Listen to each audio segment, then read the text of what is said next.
Cette stratégie de vouloir mettre toujours la responsabilité sur les consommateurs, avec en plus une petite musique encore plus intolérable, souvent sur les personnes qui ont le moins les moyens et qui sont confrontées à la précarité alimentaire, dont on aurait tendance à penser que finalement, s'ils mangent mal, c'est parce qu'ils savent pas choisir leur alimentation, alors qu'on ne leur laisse pas le choix.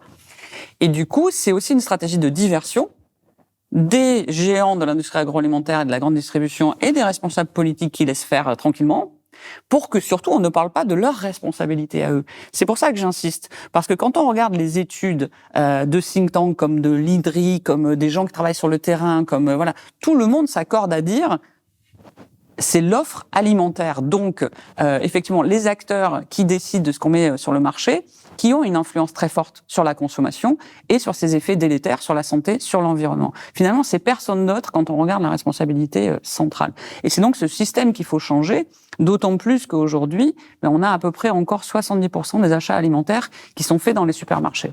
Et là encore, c'est parce qu'on n'a pas tellement le choix. Parce que ce système a aussi supprimé nombre de petits commerces dans les zones rurales. Donc, pourquoi les gens vont dans les supermarchés ? Aussi parce que tout le système a fait en sorte de les orienter vers cette offre-là, qui est une offre très biaisée et orientée. Et vous le dites d'ailleurs, le pire dans tout ça, c'est que nous payons notre alimentation 3 fois, c'est-à-dire une première fois à la caisse, une deuxième fois avec l'argent public de nos impôts et une troisième fois finalement pour contribuer à soigner les millions de personnes qui sont malades du fait de ce système agroalimentaire.